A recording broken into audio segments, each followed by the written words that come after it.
All right, now, everybody. Quiet, listen to me. We're going to start a show. Now, some of you people have been with me before. You know it's going to be a tough grind, but we're going to have a show.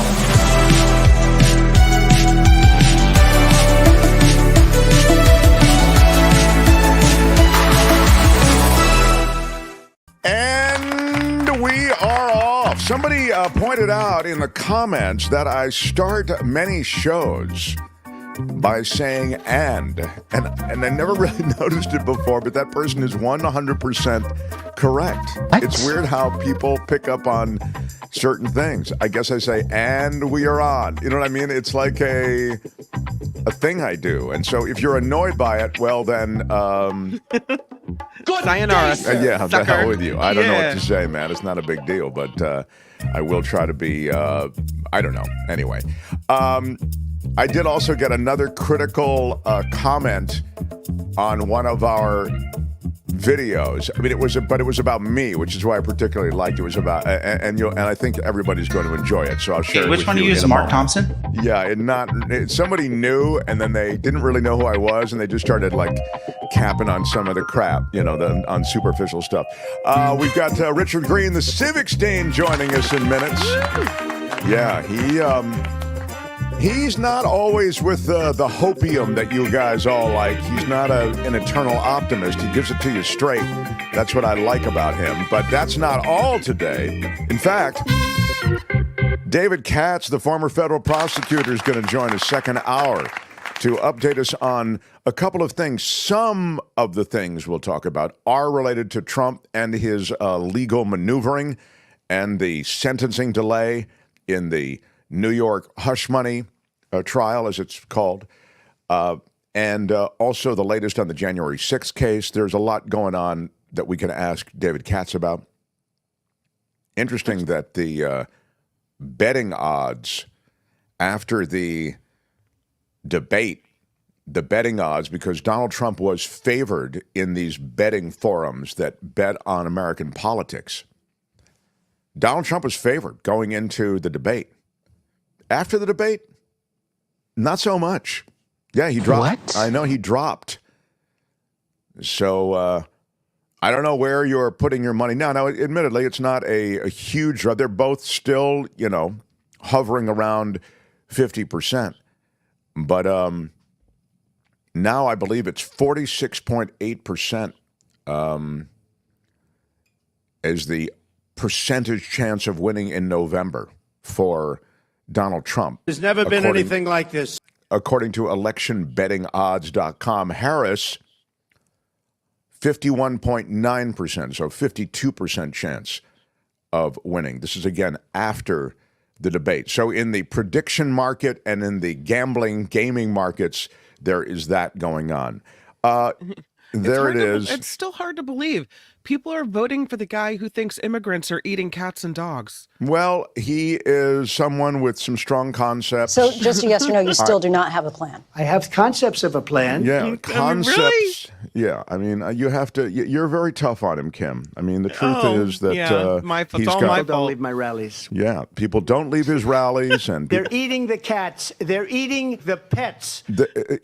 Kim, not enough attention is paid to the pet eating, and it's clearly part of the MAGA dream to take care of that pet eating. They're eating the cats. They're eating the pets. Well, let's not make too big a deal. They're eating the dogs. Okay, all right. I have a mom friend who's from Costa Rica who posted on Facebook last night, since she's an immigrant, you could just drop your pets off at her house so she can figure out what she's going to make for dinner.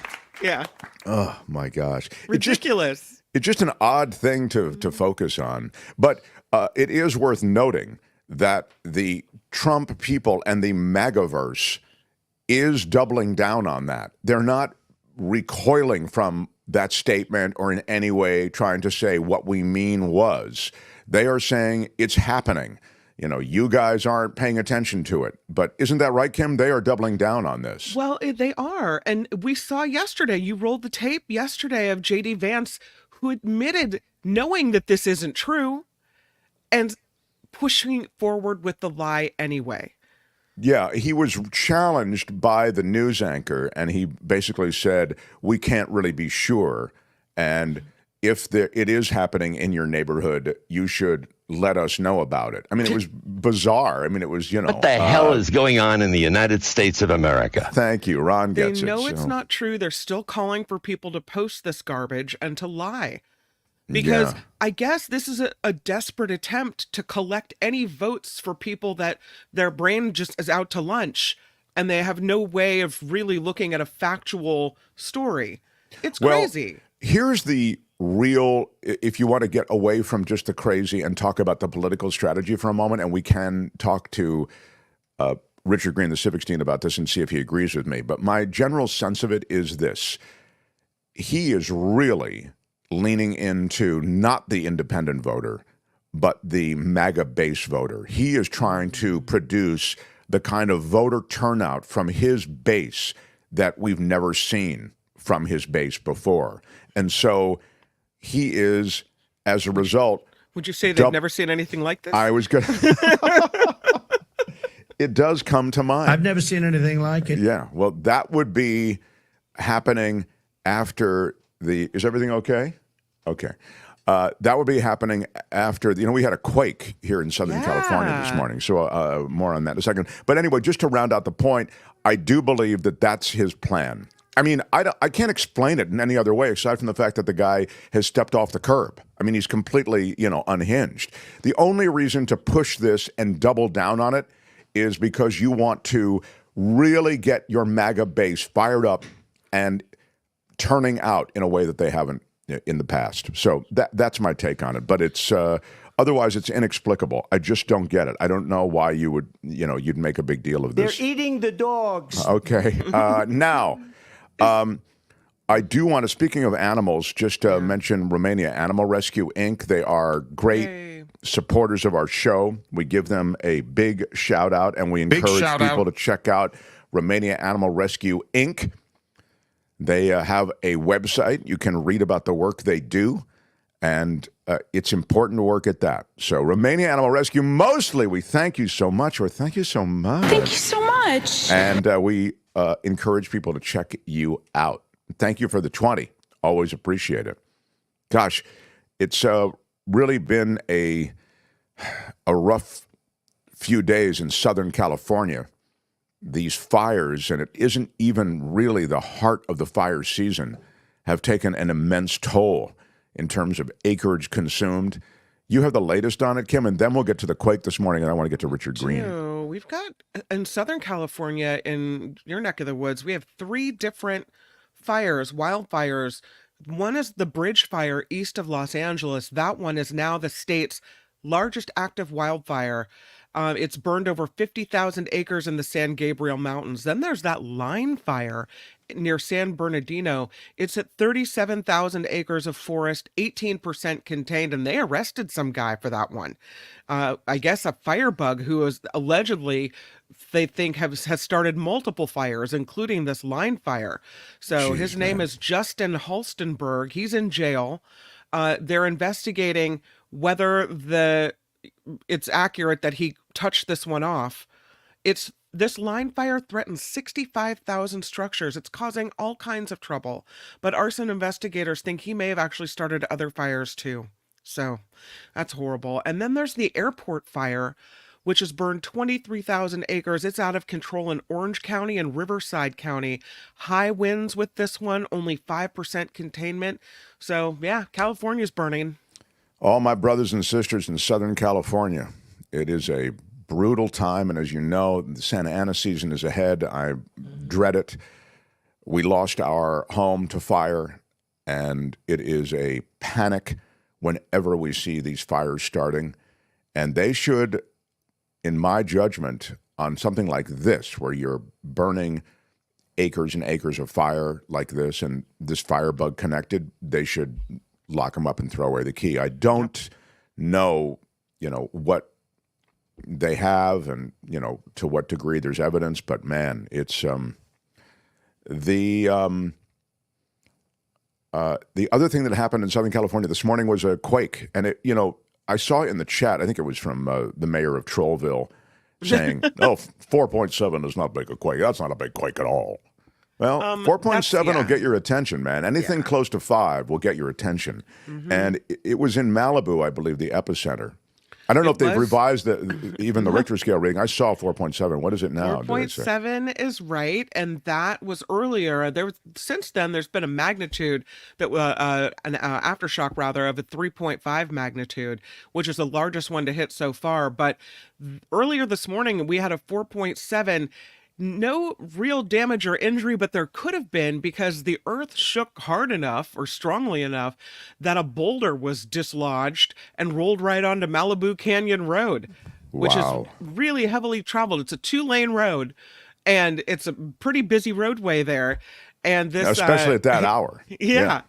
So this giant boulder rolls down into the middle of the road. It held up traffic for a while.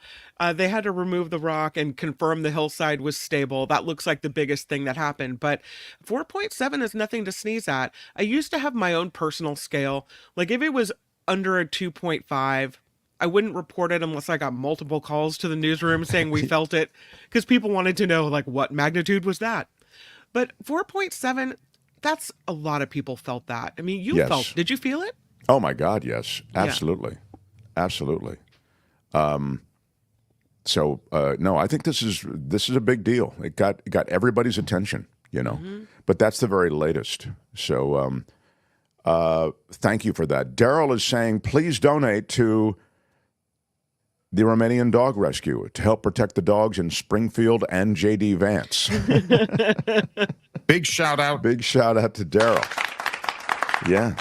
I forgot. A problem. They are, what's that? We have the biggest rallies, the most incredible rallies in the history of politics. We've moved on. Thank you, though. They're eating the cats. I know. They're eating the pets. Okay.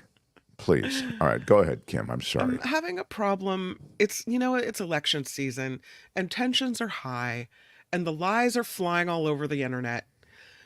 And usually I have this policy where I don't respond to the crazy conservatives that are spewing lies all over. I mean, I figure they really consumed the Trump Kool-Aid. There's nothing I'm going to type in response that's going to convince anyone of anything different. Mm-hmm. So, but if I don't say anything, then am I complicit? I mean, you know, the old journalist in me can't let a fact go uncorrected. But I'm trying not to respond. I've failed a couple times, but that opens a can of worms. I just how do you remind yourself repeatedly, don't respond to these people? Well, I think it depends on the forum and the platform. So I don't know what you're talking about, but if you're talking about like in our chat or in other shows, chat rooms. What's that? Yeah. Facebook mostly. Yeah, Facebook. I mean, you just have to evaluate whose feed you're looking at or whatever. I'm not on Facebook enough. I really would like to be more. And I want to thank many of the people who watch this show and share certain elements of the show or videos from the show to Facebook, because we do get subscribers from that, and that helps.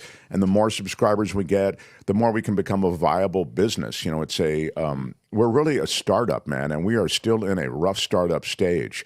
So I really appreciate everybody who is on Facebook and active and shares our show in any way. There are new people coming into the show all the time, and in the spirit of new people coming in, Albert, I wonder if we could The Mark Thompson Show. Share with them some of the blast I get. A lot of these liars and conspiracy loonies are doing it for the attention, just to get people to bite, like trolling for fish. That's interesting, says John Slade in that comment. That's probably true, you know.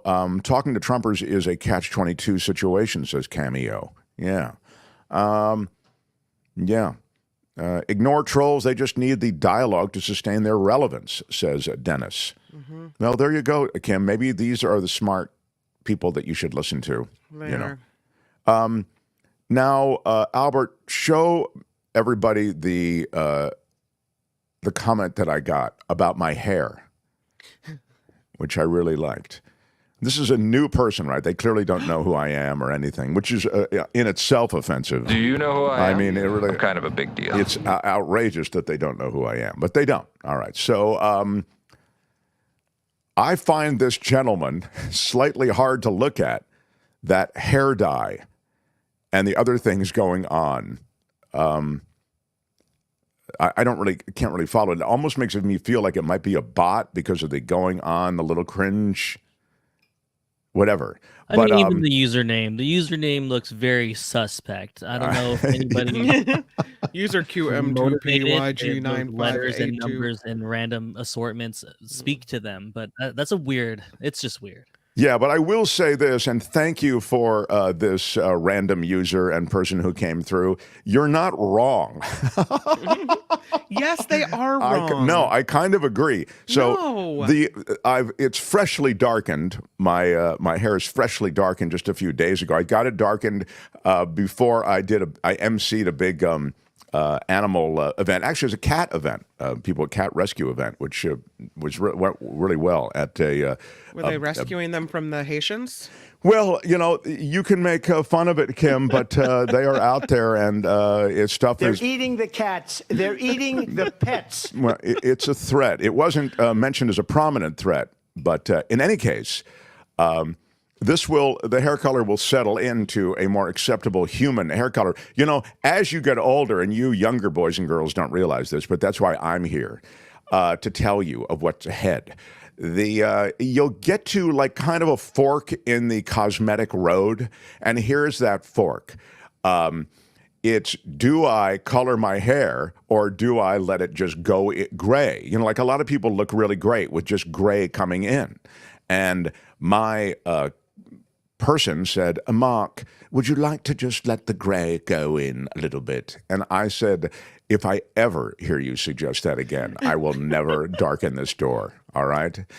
I honestly, when they lay me down, open my casket and darken my hair, please, all right? That is how wedded to this unnaturally dark. So you have the choice, just to wrap up, and you're all going to get this choice, okay? I know you think you're not going to get older. You're going to get the choice, graying hair or darkening your hair, dyeing your hair, right? So you'll have to decide for yourself. You'll be either the old guy with the gray hair or the old guy with the obviously dyed hair. So I'm the old guy with the obviously dyed hair, and so thank you very much. All right. I'd love to continue this another time, but I just wanted to answer that viewer who is apparently, thank you, PG. Your hair looks okay to me. All right. The Mark Thompson Show. Do you, says PG. Let it grow gray, Mark. See, Mark, you look great with it. Sure. You get that from other old guys. Other old guys tell you that. Well, let it go. Let it go. You're getting a lot of compliments. A lot of people think you look good. The other thing I want to get to Richard Greene is that my cadaverous pallor makes it look even darker because I do have a chalky white cadaverous hospital patient pallor, which the girls really love. It's a big, big turn on. All right, so let's move on. Albert, if you'll please, Albert, stop delaying this show. All right. The Mark Thompson Show. How about a little something for a guy who I think speaks truth? I know that people want the hopium, but I think he gives you the reality with an obvious lean toward what he thinks is the righteous, which he feels, I think, comes from the Democrats. And he worries about that which is coming, the specter of a Republican takeover of other institutions besides the Supreme Court and the houses of Congress. So how about it? Without any further delay, you know him. He's a major TikToker. All of you young kids on TikTok. How about it for Richard Greene, the Civics Dean? Look at you, sir. Yeah. So Can I just say that you look fabulous for your age? And I have never, as someone who is older than you, who does not dye or color my hair, I have always looked to you as someone like that. So whatever you're doing, it's working. Oh, wow. That's really great. Well, Girl, you just woo. Yeah, I'm just woo a little bit. Thank you, Richard Greene, the Civics Dean. So, Richard Greene, the Civics Dean, tell me what your thoughts are after the debate and the reality. I mean, I think you didn't want to blow the debate. You didn't want to, mess up the debate the way that Trump did. But isn't the reality now, as the dust has settled, that it doesn't move the meter you give me, calibrate, and in some way frame this debate a day later. I'm going to be hopeful, Richard Greene, the Civics Dean, today, because I know you like hope and optimism. I've been teaching public speaking, including doing debate prep for presidents and prime ministers all over the world. Kamala Harris did a phenomenal job. I've heard it referred to on TV as the best debate performance in any presidential debate. I'm not sure about that, but it certainly is one of the best I have ever seen. She was spectacular. I just want people to understand how talented this woman is, how incredibly difficult from a public speaking, a messaging, a performance, an endurance level to stand on the stage with somebody who spews lies like a water hose coming out at your face and having for 90 minutes what I thought were deeply satisfying, totally appropriate facial gestures for being able to be presidential, commander-in-chiefy, stand centered, not get thrown. We talk about how her job was to throw Donald Trump.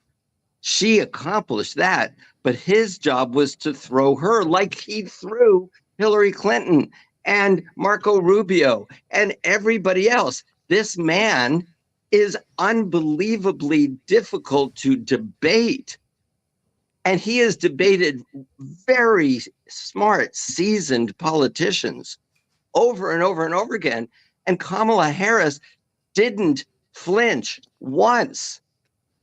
And so I'm so glad you're saying this, because I think I say even I because I feel like I x-rayed this thing every which way. I lost track of the fact that now you'll remember I said Trump was had to be taken seriously. I thought that the Democrats would go, oh my God, he's an idiot. She's a prosecutor. She's gonna wipe the floor with him. I thought that was a bit overconfident. But because of what you said, I thought he had a pretty good track record. But even I, with that history, lost track of how this guy can dominate. And I will tell you, I thought in the first 25 minutes he did dominate, and then she really settled in. It was like a Major League Baseball pitcher who then just absolutely didn't miss a pitch. I don't share that assessment. I think she did definitely warm up and she got into the rhythm, but I don't think she made any unforced errors talking about a tennis game or a baseball game in the beginning. I mean, and just think about in a tennis way, wouldn't you say she held serve at the beginning, but she wasn't dominating at the beginning? She held serve against a guy serving 145 mile an hour slice topspin down the tee serves. Right. And also, just to extend the metaphor, serves that were going out of the box, but you still had to return them because they were total falsehoods and lies, really, launched right out of the chute. Right. Good point. I mean, I actually made the analogy. I play a lot of competitive tennis, and I said, you know what?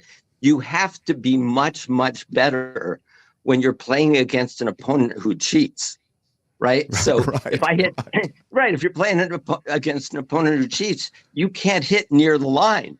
You got to hit well inside the line. So it's so obvious your ball is in, he can't possibly call it out.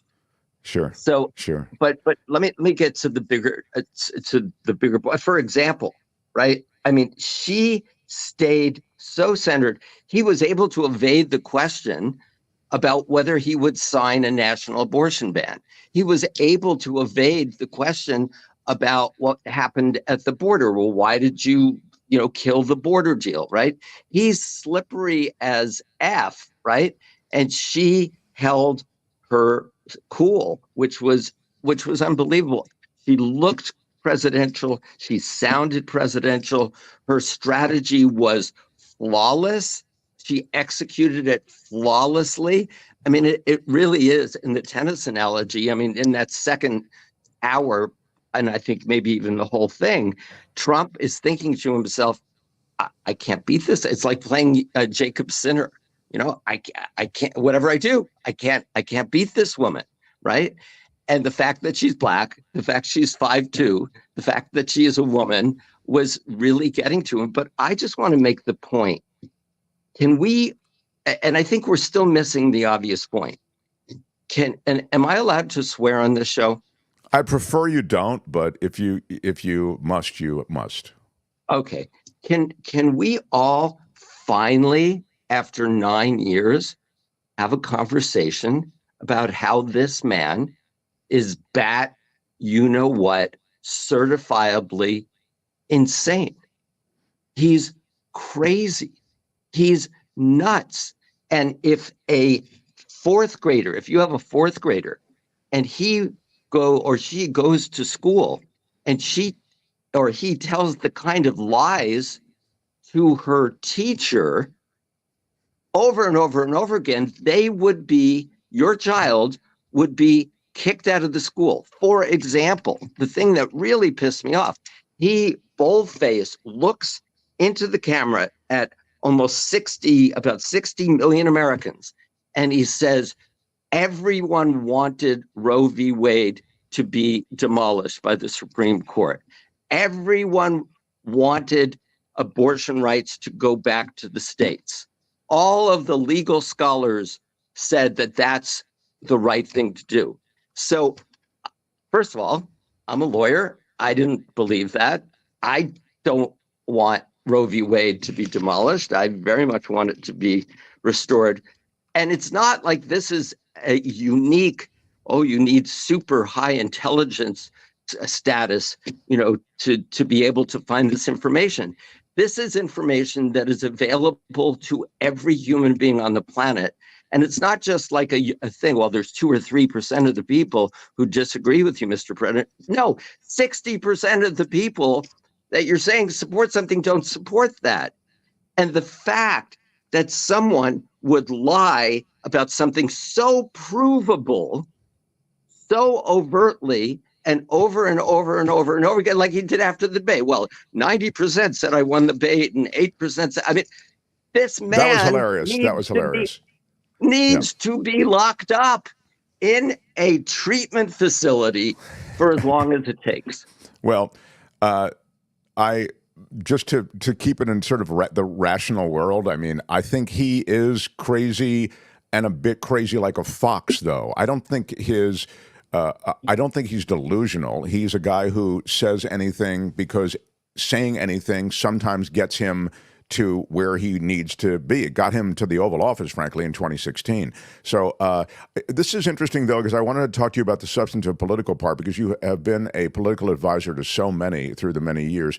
She won, says OCB, great. Her base is happy. Independents, not so much. I wonder about that.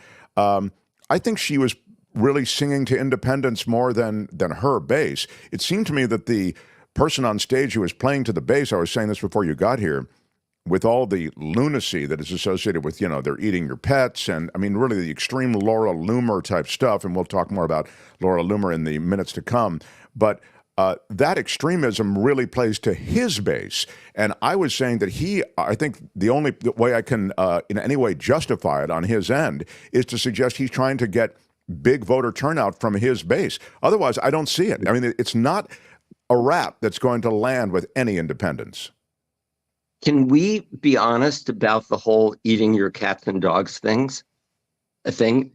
By the way, I did see the video online, right? So it's credible that a normal 17-year-old who's looking at Instagram or TikTok would make a statement like that, but not when you're the president of the United States and you want to be the president of the United States. But the core of his strategy, which it was from the time he came down the elevator and he goes, they're coming in, the rapists, they're going to rape you, your women, your children, all of that. That was 9 years ago, right? That was 2015. He's using the same fascist playbook, Mark. The whole thing about the cats and dogs is that these very dark-skinned immigrants named Haitians are going to destroy the normal order of things and affect your lives, even to the point where you can't be sure that your cat or dog is going to come home safe without being eaten. It's a shorthand for an attack on all immigrants, though, isn't it, Richard? I mean, it's what Hitler did to the Jews. It's what every dictator does to marginalize people, to create an us versus them mentality. And that is his playbook. And he sticks to it because one thing, I wrote the piece in the Huffington Post, is Donald Trump mentally ill? I wrote it in 2016, right after the election. And I did a deep, deep dive with psychiatrists and psychologists. And what I found out about people who have narcissistic personality is that they are the weakest, most insecure people on the planet. God bless them, but they have zero self-esteem.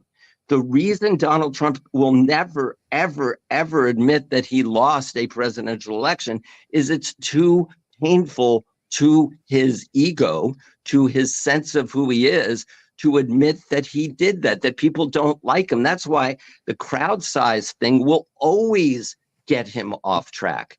And I'm delighted that Kamala's team actually was able to leverage that. But that's not somebody we want dealing with world leaders. What she said, they're always going to, give him flattery and favors. That's a national security issue. And we need to talk to the Trump supporters who say, oh, he's so good on foreign policy. Well, first of all, remember when he dropped big bombs on Afghanistan and he did all these other things? But the truth is, he can, in fact, as Kamala said, be flattered and given favors because all he neurologically cares about is being loved, whether it's Viktor Orban or Kim Jong-un. That is a national security crisis for us if this man gets back in the Oval Office without a Secretary of Defense, without a Secretary of State who is going to stand up and do the right things to protect us against him. Yeah, I was really glad that she mentioned the pliability of Donald Trump in the hands of leaders that he's negotiating with. This is from No Contendo. My parents are Jamaican. An attack on Haiti is an attack on all the African diaspora. Foundational Black Americans, and you'll have to help me with some of these. These are abbreviations. ADOS, is that African Diaspora? I don't know. We are one blood, especially now. Vote. Next target could be Newark, New Jersey, POC. I think that is true, by the way, and I was mentioning this yesterday. Haitians survive a brutal, corrupt, thank you, No Contendo, for that, a brutal, corrupt regime to get here. It's bizarre that, you can go into the world of Haiti and some of these Caribbean nations even, and you can find religious rights and all the rest that you can somehow use as the hook on which to hang the hate that is associated with some of their claims. But wow, it's so far out of bounds to, and it has real world effect, which is I think where No Contendo is saying, hey, my parents and others in the African diaspora, we're actually having to live this now because this guy, the ripple effects of his hate, they're real. But Mark, the sad thing, the scary thing is no one is safe. You heard his enemies hit list. This makes Richard Nixon's enemies list look like nothing. He could, and he literally would have the power to do this with an attorney general who is going to do his bidding, to say, oh my God, remember that show right after the debate where that Jewish guy, Mark Thompson, with the pasty skin, but it's not pasty, you don't look pasty, and the beautifully dyed hair, and Richard Greene was attacking me? I want you to investigate them. Have they paid their taxes? Have they done everything? Do they have any outstanding parking tickets? People have no idea how real Project 2025 is, and will be. He turned the Justice Department and the IRS on the FBI agents who he felt were out to get him. Yeah, I mean, that 2025 project is real. Now let me get you back to the politics, because that is really your world as well. And you've advised so many different campaigns, and you have a good sense for which way the wind is blowing. So now, after the debate, after everything you've talked about, I know he's crazy. He says this crazy stuff. The polls haven't really changed dramatically, and it doesn't look like there's going to be a big bounce of any kind anywhere. Now help us decode the immediate future. What were the effects of this debate? She hit it out of the park. She was amazing. She did everything she's supposed to do. Great. Now, tell me, does that mean she's going to win the election? No, it does not mean she's going to win the election. But it laid, Mark, a foundation for the next 7.5 weeks that was critical. If she had giggled and laughed and seemed unserious, seemed unpresidential to 60 million people, that image, just like our image of Joe Biden in that previous debate, we couldn't get out of our mind, right? We would not be able to get that out of our mind in a negative way. So negative campaigns always are more powerful. They're more immediate. Negative imagery, same thing.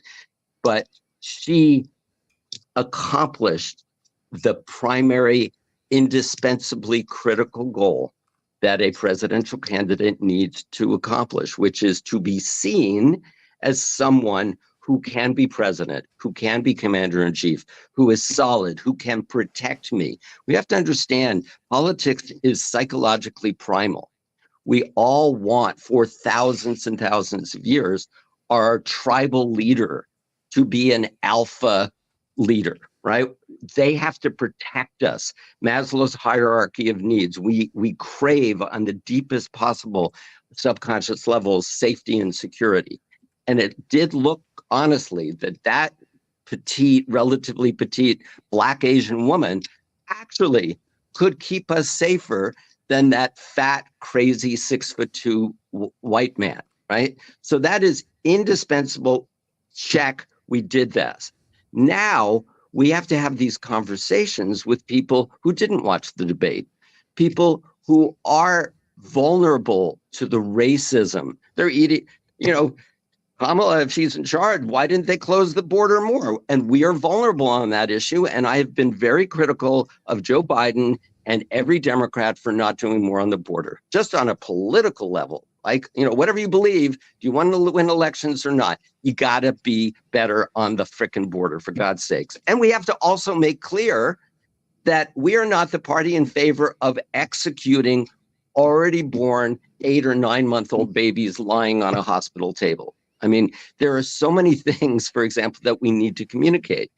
But I have to tell you, these things are so patently false, though. I mean, on that issue, I mean, the killing of babies after they've been born. I mean, it's just absurd. I mean, it's patently absurd. How many conversations have you not had conversations with people online or in person who say, "Well, I hate what the Democrat. They're okay with walking in the 9th month and just saying, I want an abortion. I don't want to be a mom." Well, you say, how do you knock that down, though? I guess is my question. It's so patently false. I think it's tough because we've allowed it to go along for a long time. I think you say with great conviction and great certainty, the borders are not wide open. That's a big thing also. And we are for Roe v. Wade, like Kamala said, we are for the restoration of Roe v. Wade, which says you have the right to have an abortion within the first trimester. After that, it is based on medical circumstances, right? So we have to start educating because our party has not done that. But here's the really good news. You know what made a big difference? So number one, Kamala established her competency to be a strong, powerful, smart, thoughtful, really cool president of the United States. Not quite at the Obama level of cool yet, but it can get there. I am so impressed with her, right? Her speech at the Democratic Convention and what she did Tuesday night. But here's something that people are saying, oh, it won't make any difference. Taylor frickin' Swift. I mean, that was the dessert on an already incredible 5-course meal.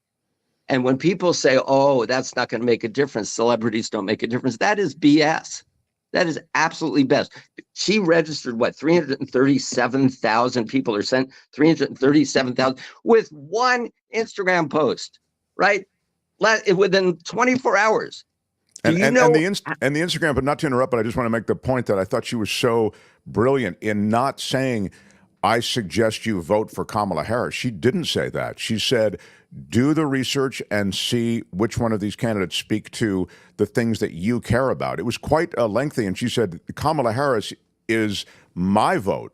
Kamala Harris, I think, speaks to the things that are important to me, and she then actually posted, as you sort of suggested or implied, a gateway to register and to do more research, which was really terrific, and it was insanely successful. Taylor Swift. So I am officially going to say I am a Swiftie. I am in awe of this woman, right? And the way she played this was perfection. But let me give the context. Also, I've been to her concert, and she's incredible. She makes people feel good. And that if you've really been to a concert, you are a Swiftie, Richard. I'll give you credit now for that. Okay, go ahead. I was on the floor at SoFi. I was at a concert, and I was analyzing how this woman has gotten to where she has gotten. And the bottom line is there's a great book called Power versus Force, which talks about 1,000 different levels of consciousness, and that great leaders and very popular human beings literally raise the frequency level of the people they're interacting with. And Taylor does that with 70, 80,000 people at a time, and everybody walks out at a higher frequency. And we love that. We need that. It's our psychotherapy. But let me put the context. 338,000 people, and I'm sure it's more by now, is a gazillion times more than the margin of victory and defeat in the 2000 presidential election, where it was 537 votes in Florida that elected George W. Bush and got us John Roberts and Samuel Alito. And it's way more also than the 42,880 votes that Joe Biden won barely in 2020 because of the stupid electoral college. And it is way more than the 77,000 votes that Donald Trump won the election because of 3 swing states in 2016. I mean, yeah, I don't know to what extent that's one way to frame it. Look, I hope that it is that way. All I would say is it's great that there is that kind of voter registration. That is an overwhelming 100% terrific thing. To somehow suggest that there is any way that means, wow, I mean, that's so much more than, as you've suggested, those votes that you need, just that slim margin. None of those votes, it could be possible, would affect any of those margins in the swing states. It's likely it will have some effect, but I don't think you can pop any champagne bottles just over those numbers. No, but it's the whole argument that we seem to be having on Fox News and with Donald Trump and Republicans is celebrities don't count. This kind of stuff doesn't count. Taylor Swift will have zero impact. And I am telling you, mathematically, let's say as a result, she ends up with 1 million people who have registered altogether, right? And you divide that by 50 states. What is that? Just equally by 50 states. That's 20.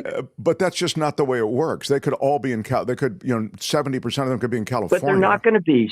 Her appeal is all over the world, and I agree. Every single I'm just state. simply trying to put it in some context that's not just. I think we can't get high on our own supply. You know what I mean? I Mark, think you have to be a were little yelling careful. at me for being pessimistic. I'm now telling you that mathematically, when you register significant numbers of people who have a certain demographic and are very likely to vote in a certain way, that is a statistically significant thing.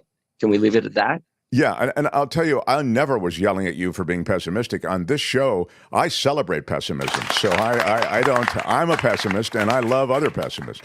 I have been disappointed by life so many times.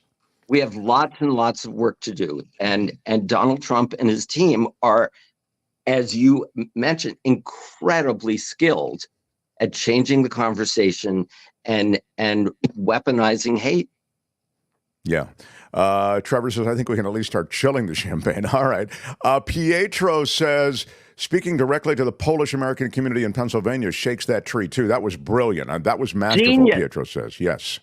I literally stood up and applauded when she said that line. Talk about bringing it down to something very strategically powerful. And I didn't know there were 800,000 Polish people in Pennsylvania. Did you? Mark is admittedly hella pessimistic. That is true, Elise will tell you. I'm rooting for, I think, the righteous things, but I'm not. Look, I've lived through Bush stealing an election. I've lived through these Supreme Court appointments, these horrifying decisions in the direction America is going. So, of course, I'm a little bit beaten down. This is Ozzy. MAGA vote for guns, not Taylor Swift, says Ozzy. I thought her moment, just to take that to the debate, I thought her moment on guns was pretty strong. I didn't know she was a gun owner. No. No. Mark, she lives in our neighborhood. We got to be careful when we go past her house. She could defend you. Yeah. If need be. I think listen, anybody who is MAGA, whoever that caller was, we know who they're going to vote for. Right, but there are more non-MAGAs than MAGAs, and if everybody that person was just saying I think the implication, not to cut you off, but just to say, I don't know even that person was MAGA. I think what they were saying was they're single-issue voters. But I thought she addressed that one issue effectively, as we've said in the debate. I thought she mentioned the Polish Americans, which we didn't know. I didn't know that, and we also saw her address the gun thing, which you or I didn't know either. So she did till some new soil. I was very impressed. Again, I don't know if you can spike the football yet. That's all I'm saying. No. Yeah. No. Richard Greene, the Civics Dean, I wanted to share with you one other. Anything else for Richard Greene, the Civics Dean, Albert or Kim? I don't see it. It is weird. I'll just note this because it sort of speaks to the origin story of Donald Trump in the media sphere and the political world. Is Mark Burnett laughing or shuddering, says Biggie E61. The reason I think that's worth noting is that Mark Burnett did create the illusion of Donald Trump. It was always illusory. His billions were always a story he was telling that was never backed up by real money. His participation in New York society was always on the periphery, as you know, Richard. He was not viewed as, he was not taken seriously. And then The Apprentice came, and it was incredibly well done by Mark Burnett. My friend ran NBC Entertainment at the time. He's the one who bought The Apprentice, and he told me, I didn't buy The Apprentice for Donald Trump. I bought The Apprentice because I knew Mark Burnett would make a great show, and he did. And so the slow motion shots of him walking from the helicopter with the name Trump on the side and creating the illusion that Trump really could run a board meeting, it worked. And that momentum has carried him to today. I blame Mark Burnett for not coming out in 2016 and being honest about who this man is. I also blame my old friend Marla Maples for not doing the same. I mean, see something, say something, and that should apply to presidential candidates. It's hard. There are two reasons that, just to respond to both those, Mark Burnett, actually, his agenda is served. He is a religious right guy, and his agenda is served by Donald Trump. Marla Maples, I don't know, but I think she has a much tougher headwind because of the bullying that she could experience were she to come out against Trump. Go ahead, Kim. And there may be an agreement also that she can't say anything bad about him. That as well. I've been feeling frustrated because of what's going on with the election rules in Georgia and people trying to change things and get the rules kind of lopsided so that they may have a more of a chance. Could the Democrats have done anything via executive order or any other way to safeguard the election process so that everyone's votes actually count and that all these voter shenanigans could have been set aside? Or is that just our system and the way we live now? No, Kim, that's a great question. Democrats have been trying everything they can to pass the two pieces of national legislation that would accomplish exactly what you're saying. It's the John R. Lewis Voting Rights Enhancement Act and the Freedom to Vote Act. Those would fix the changes that John Roberts wrote into the Voting Rights Act through interpretation on the Supreme Court that has created this entire mess, right? And the Republicans do not want people to vote. They want to make it hard, especially for people of color who are more likely to be Democrats to vote. There is the way we fix this, it's not going to be in this election, is to elect a few more Democrats to the House of Representatives where they will pass these bills again. And we need to increase by at least one, preferably two, the Democrats in the Senate so they can create a carve out to overcome a Republican filibuster against both of those bills, which has been what has kept those bills from becoming national law. Yeah, I mean, these when it comes to the U.S. elections, these ridiculous Michigan was one of only 5 states with a South Asian member of Congress, Democratic Representative. Oh, this is interesting from Shiva. We have a lot of disparate comments that are coming in, and I was just about to say that when it comes to U.S. elections, we're desperately in need of some reforms, and the reforms are being blocked by the GOP. So the best reform, and again, I've shared this before, no one knows this, so you're going to be the smartest kid on your block, whatever block you live on. We are only 61 electoral college votes worth of states away from passing something called the National Popular Vote Interstate Compact, which, if we get these additional states with 61 more electoral college votes, we will be able to end the electoral college as we know it, and literally to be able to elect our next president in 2028 by a national popular vote. And the way we do that, yeah. And it's possible because all of the swing states are the states that have not yet joined that interstate compact. So if people go out and they vote for president in Pennsylvania and Michigan and Wisconsin and North Carolina or whatever, and they then also vote for Democrats in the state legislatures in those states, we can actually end the electoral college as we know it by voting in this election on November 5th. The prospect of that reform is so seductive. It would be a great thing. And I'm glad you mentioned it because it really speaks to something that we touch on occasionally. And people go, why are you talking about the Electoral College? It's a fact of life. No, it's not. Nothing's a fact of life. I mean, look at the Supreme Court and how they've changed life. Yeah. The swing states have way too much power, says Phineas. Yeah. I agree. No wonder MAGA wants to win this election so badly, says Tweety.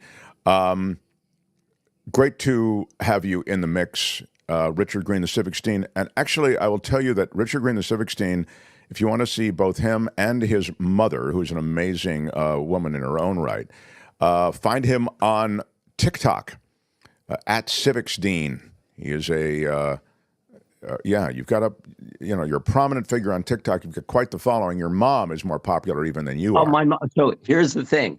I did my analysis of the debate. It's my video is doing very well. I did an analysis of Taylor Swift last night. That's doing well. But I'm about to post my 95-year-old mother's take on Kamala, Donald Trump, and the debate. And it's spectacular. It's so inspiring. You know, you've met my mom. She's a smart lady. Yeah. I mean, it's not, she's not some doddering. Yeah. She's terrific. Richard, love that you stopped through. Thank you. Richard Greene, the Civics Dean, everybody. Love you, man. Bye-bye, Richard. Talk to you soon. Yeah. Talk soon, pal. The Mark Thompson Show. We are running a little bit late. Uh-oh. Conversation with Richard Greene. What's going on, Kim? problem? No, that we were running late. We have David Katz coming up in a few minutes. We do. I mean, I don't know why we're running late, Albert. What happened? I blame you. I don't know. Well, maybe it is my fault. Probably it was is. such a great conversation. But if we get to news now, I think by the time you wrap up news, it'll be just in time for David Katz. Oh, I love that. Albert has a plan. I mean, that's great. Albert, thank you. I love it when Albert has a plan. All right, smash the like button like a boss if you're just joining us. Iron rod. We are a live show, 2 to 4 p.m. Eastern Time. We love our Eastern Time Zone viewers and listeners. We're also across all audio platforms. We are in California. Sadly, we were on fire and shaking a lot this morning with honestly, a quake that approached 5 on the Richter scale, 4.7. And so we've had aftershocks here as well. In any case, we'd love that you stopped through. And I saw a super chat. Was that Hula Steph? Hula Steph. Big shout out on the cat eating and dog eating. In San Francisco, coyotes eat the cats and small dogs. They leave nothing for the immigrants. Much love from Steph and Grady Cat. Love Grady Cat. Wow. And a Spencer Jaffe $2 super sticker. Thanks, Spencer. Big shout Thank out. you for always hanging out with us. Thanks to all of you. No Contendo leaves us a $2 super chat to say this about alpha. You can talk about alpha and how you need to be an alpha and how people want to follow the alpha. And you have to be an alpha in all of the debates, and you have to be an alpha all the time. Why are you yelling? That's all we hear about is alpha. Why are you yelling? Caesar was an alpha, says No Contendo, but he got shanked by his own. That's right. So be careful, all you alphas. Rampage Radio SF says, just bought Power versus Force, the recommended reading from Richard Greene, the Civics Dean. $2 big shout out. Wow. Excellent radio. Very well done. Look at that. I'm reading a book now. It's I'm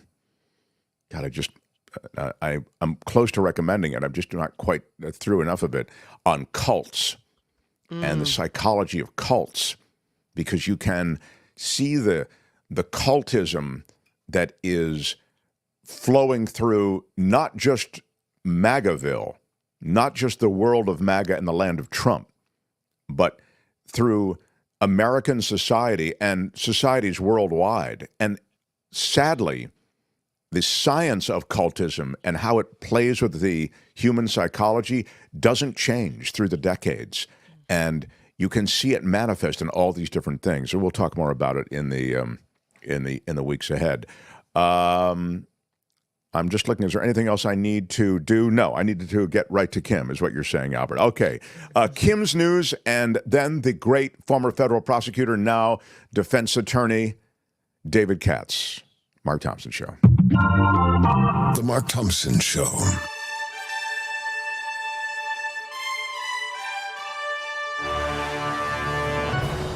On the Mark Thompson Show, I'm Kim McAllister, and this report is sponsored by CoachellaValleyCoffee.com. Vice President Kamala Harris is heading to North Carolina for 2 separate rallies today. Wonder if anyone will show up. She seems to have a big showing out there. The Democratic nominee for the White House will speak in Charlotte and then in Greensboro. Meanwhile, her opponent, former President Trump, is scheduled to speak in Tucson. And then Trump returns to California for 2 fundraisers. First stop in Los Angeles, where tickets went as high as $250,000. Then tomorrow, he's expected to be in the Bay Area community of Woodside, where campaign donors were asked to shell out $500,000 per couple. That's wow. a pricey one. Yeah. Yeah. That Woodside, they can find that money. No problem. And that's not very much for them. That's like a night out at the movies. The U.S. Capitol will be locked down during next year's certification of the electoral vote count. The Secret Service announcing yesterday the joint session of Congress, where lawmakers count the votes for president, will be designated as a national special security event. This will afford Congress the same level of protection as presidential inaugurations and party conventions. The Secret Service will also be taking over security in an effort to prevent a repeat of the 2021 Capitol riot. They are calling this Super Bowl level security at our nation's capital. How has it come to this, that this is necessary? Attorney General Merrick Garland is denouncing attacks on the Justice Department. Addressing DOJ employees today, Garland says there's been an escalation of attacks on the DOJ's career lawyers, agents, and other personnel the last 3.5 years. He said those attacks have been in the form of conspiracy theories and efforts to bully and intimidate career public servants. Garland also said that he and other officials will not let the DOJ be used as a political weapon.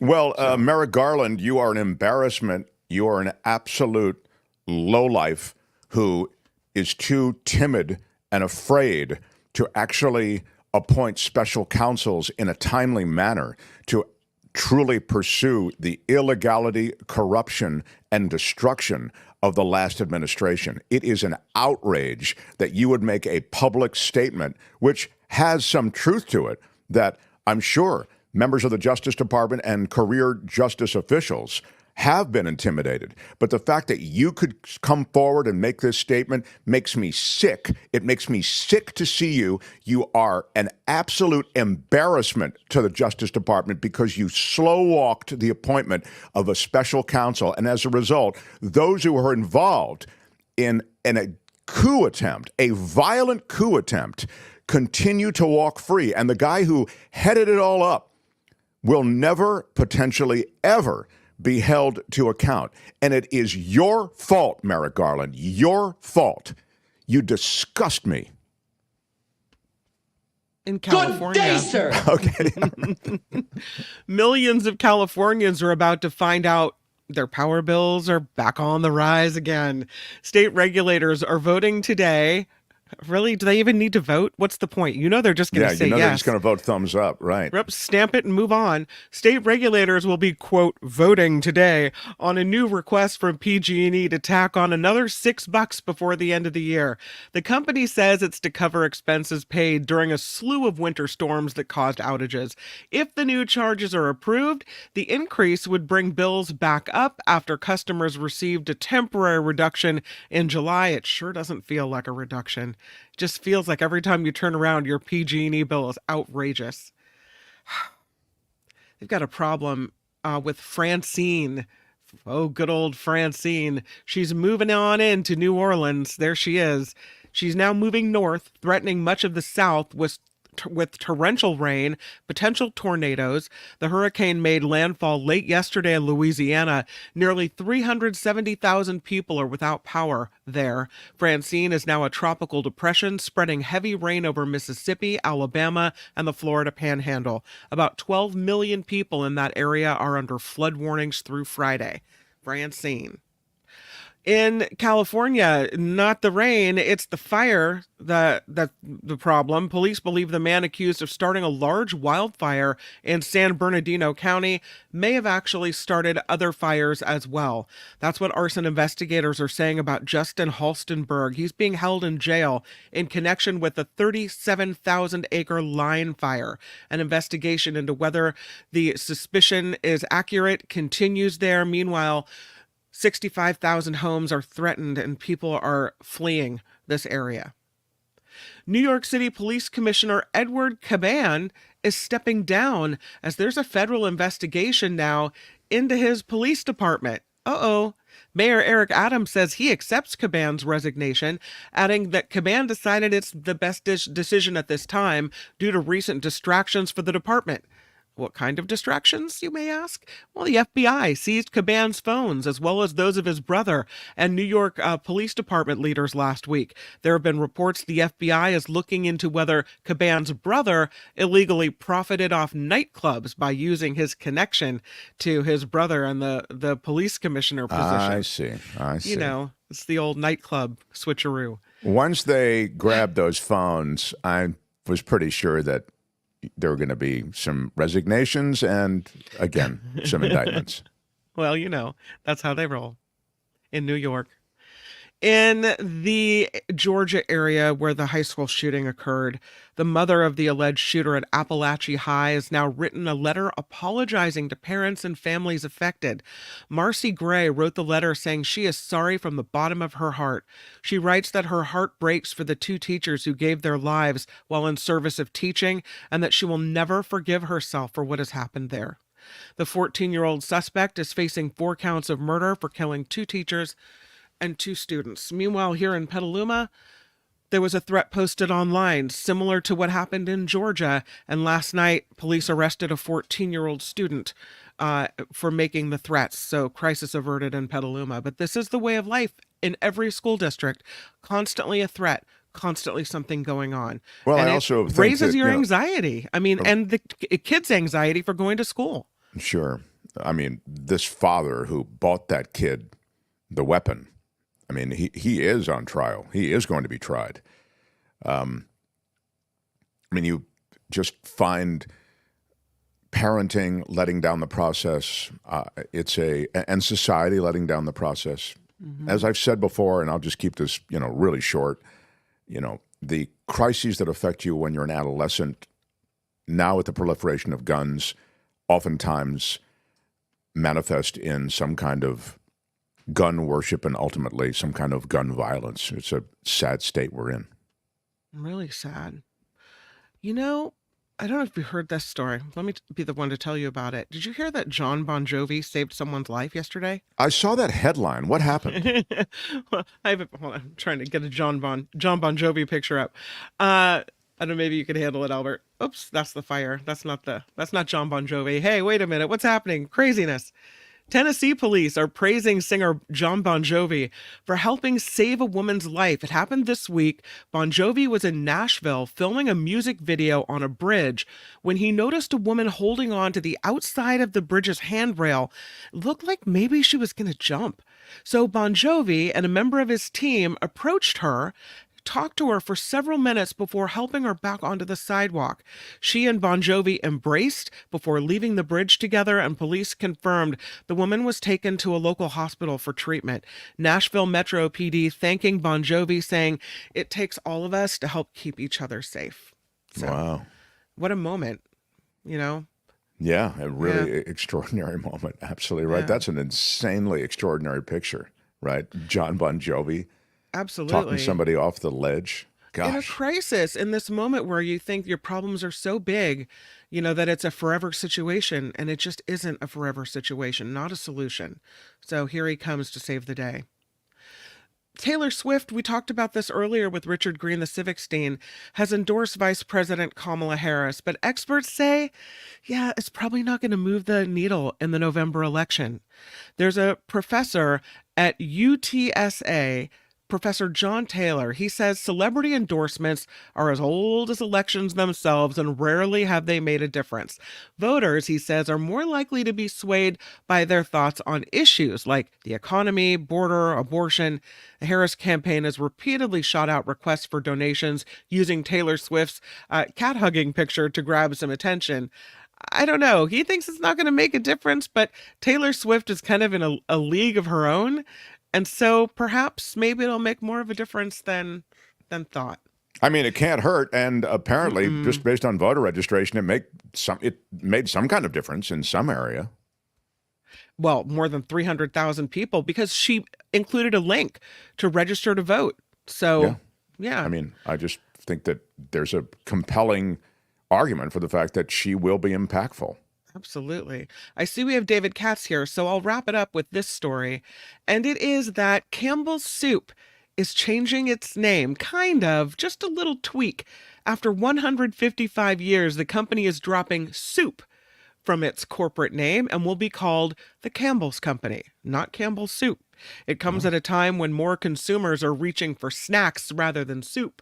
Last year, the company said, "Do you think the people don't know that Campbell's is soup? I mean, it's not going to make a difference. It's not a snack. It's soup."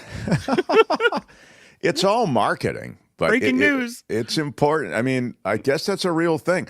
Remember we told you the story, this is about 18 months ago, maybe even 2 years ago. Told you the story of how they've removed the word diet from a lot of stuff. They went with something else. There's some other word they're using. And they don't change anything in the actual makeup of the product. They just change the branding. You know, it's all a marketing thing. Well, last year the company said its snack sales grew 13%, while its soup sales only grew 3%. So maybe they're trying to, I don't know, tap more into the snack market. Soups as snacks. Campbell currently owns many snack brands, including Goldfish, Snyder's of Hanover, you know, the pretzels, Cape Cod, and Pepperidge Farm. Well, don't they already have, then, the corner on the snack market? Do they really need to tamper with the soup name? You cannot have enough of the corner on the market. Is that how it works? Right, Okay. exactly. Yeah. This report, speaking of well, it's not a snack. Speaking of the best thing to put in your face, kind of. Wow. It is. This report, sponsored by CoachellaValleyCoffee.com. The vanilla tea is just so refreshing and so amazing. What do you have in your coffee cup, Mark Thompson? Well, I have the French press, the Ocotillo espresso, but we grind it for the French press, which is a slightly coarse grind. And yeah. Oh, that was I heard the slurp on that one. It's heavenly is what it is. See what I mean? Yeah. Very, very good. Yeah. I have to send David Katz some of the coffee. You really should. I think you would feel enjoy like it. He's so good to stop through. So, yeah. Mark T at checkout. Altogether, Mark T gets you 10% off. So check it out at CoachellaValleyCoffee.com. Use the code, get the discount, and then get a box full of the best coffees and teas delivered right to your porch. Right I'm Kim on. McAllister. Yeah, it's the Mark Thompson Show. The Mark Thompson Show. Thank you for being here, everyone. Smash that like button if you would here on YouTube, if that's where you're finding us. We're also across all major audio platforms as a podcast, so you can smash it here with now. Your iron rod. Whether you're watching live or in delay, which is really the way most people watch it. We are a 2-hour live show, 11 to 1 Pacific time, 2 to 4 for all of our East Coasters. Great to have you in, and everybody in between. You do the adjustment for your time zone, and we have some people who are scattered all across the world. We love them too. Coachella Valley is going to open at the Palm Springs Airport soon. That's right, Melody, that is true. Coachella Valley Coffee is going to be the official coffee of the Palm Springs Airport, and they were the official coffee of the BNP tennis. It's just great to see this boutique coffee place grow, and they deserve it. It's the best coffee on earth. So anyway, thanks for recognizing that and reminding of that. And somebody said, The Mark Thompson Show. David Katz is waiting, for God's sakes, Mark. Here it is. LJ says, Katz is waiting, for God's sakes. Get to him. Yes, let's do it. This guy across the English-speaking world, he is the envy of every media outlet when it comes to anything related to the law and decoding so many of the complexities regarding court cases and the law itself. How about it? For the guy who was a former federal prosecutor, now he is the defense attorney extraordinaire. He is our David Katz. Yeah. Hello, sir. Thank you for being here. David, first of all, let's dispense with the Trump stuff. What's happening? Everything's been parked, but and you addressed a bit of that last week, but there is an effort now to try to get Judge Cannon, who's handling the documents case in Florida, who clearly is a concierge judge for Donald Trump. There's an effort now to try to get her removed. You've spoken before about how difficult this might be, but could you speak to this effort to actually try to get her removed from the case? Well, the joke is that if Trump wins, not only will the case be dismissed by Trump's new attorney general, but she'll be promoted to the appellate court. But you have to assume that that's not what's going to happen, that Trump ends up losing, which after the debate, I think is a North Star that you can see pretty bright in the heavens. I thought that Kamala Harris did such a wonderful job, and Trump did such a poor, he acted like the loser. I hate to say it because I'm older, but he's past his prime. All of us hit our expiration date. I'm trying to be very far from it. And I know a lot of your listeners and viewers are too, working, being very productive, but Trump's not one of them. He was all the things he accused Biden of. I think you could see him manifesting them, as well as getting terrible advice and not being able to resist any of the bait that very artfully Kamala Harris put out there, so that he could self-destruct in a way that people could see just how destructive he is to himself and to the country. But getting beyond that, looking at these cases, every case I think depends on whether Trump gets elected again or not. So we start with the case down in Mar-a-Lago. He's clearly guilty. If anyone is guilty, he not only took those documents, he lied about it, he obstructed justice. He got one of his attorneys, allegedly, a judge found more likely than not that he was having his lawyer commit crimes. He was having his lawyer, knowingly or unknowingly, lie to the authorities, got called into the grand jury to testify how he'd sort of done the shell game, and wherever they were looking, that's not where the documents were. And he gave the impression to some of his employees that all the documents were there, and they weren't. You remember some were in bathrooms, some were all over the place. They had these bright, shiny labels on them, so you could tell very well that they contained highly classified documents. And yet with all of that, she dismissed the case on the basis that Trump supposedly has a special prosecutor appointed unlawfully, that Jack Smith is paid unlawfully. And courts have looked at that issue over and over again, but usually in Washington, D.C. And we've talked about the fact that Jack Smith, by not bringing the case in Washington, D.C., where there was perfectly good venue, invited a 1 in 3 chance that he would get her, who not only seems like loose cannon, biased in favor of Trump, looking for a higher appellate judgeship from him. That's sure the way it looks. But on top of that, there is pretty unsettled law. There's not a lot of law in that circuit about these special prosecutor appointments. And so she could say, well, there's not really any law in the 11th Circuit. Now, people think there's very clear law in the U.S. Supreme Court that they have an argument about a footnote or about some reference, and was it really dictum? In other words, was it not really decisive to deciding that case? Was it just a comment made by the Supreme Court justices? But again, almost all the scholars believe that it has been decided by the U.S. Supreme Court. But she wiggled around, said it hadn't really been decided by the Supreme Court, hadn't been decided by the 11th Circuit. So what these very distinguished lawyers have done is they've entered the case as what's called amicus curiae, friends of the court. And they've made an argument that Jack Smith is rightly reluctant to make, because if he asks that this judge be removed, he's attacking the judge. He may attack the judge, and as they say, if you come for the king, kill the king. Don't wound the king and have the king deciding what to do with you, sitting there wounded by you. So the idea is that they would inflict kind of a wound on her personally by saying that she was unfit and should be removed, and then voila, she's reversed but not removed. So they feel, Mark, that they can say to the court, here's all the reasons why you should remove her. My Katz on this is that she will be reversed, but she will not be removed, because normally judges are not removed from a trial based on their ruling. And right now, the new aggravating factor, I know she's been reversed twice before regarding the search, but the only aggravating factor, and it's true, it's a third strike, is that she got this decision wrong. And I think the court would say, well, she got it wrong, but it wasn't that clear in the 11th Circuit. There are some people who argue about the Supreme Court, so we don't see it the way that she did it, and they're going to send it back to her. Which, again, the only way they would send it back to her, Mark, you have to assume that Trump loses the election. And then I think it will be a whole different kettle of fish. I have such high opinion of just about all the federal judges in the country, but honestly, not of her.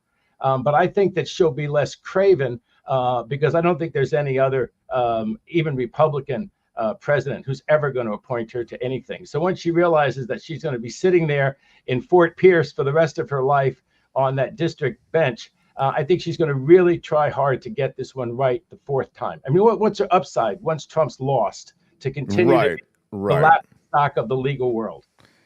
Yeah. That's a really interesting point. I mean, it would be such a reversal, I mean, of loyalty. All of a sudden, she's loyal to the law instead of to the man. But this is interesting just as because it was the special prosecutor, that was the ruling that she was trying to honor. No Contendo says 45 isn't arguing that the special prosecutor and legitimacy of the special prosecutor against Hunter Biden. So, yeah, they're very selective in when they argue with this. Yeah. Can I mention that for 1 second? The Hunter Biden, actually the attorneys, I think Lowell, what's his name? Abby Lowell for Hunter Biden. Made that argument in the district court right here, a judge that I've appeared in front of and I have high regard for. He made sort of the argument that your commenter is making. Aren't those just two peas in a pod? And the judge actually got upset and said, don't argue to me that those are two peas in a pod. You know better because you've done your homework.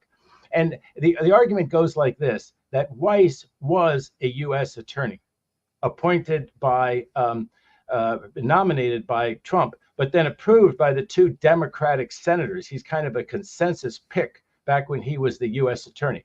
What Biden did was to not look political like his U.S. attorney was making a decision. He kept the same Trump-appointed, Democratic approved U.S. attorney, Weiss. And so the argument goes that Weiss is not exactly in the same situation. He's an ongoing U.S. attorney, then appointed as special prosecutor. I know I'm way inside baseball, and that supposedly Jack Smith is a different creature. I think all of them are properly appointed.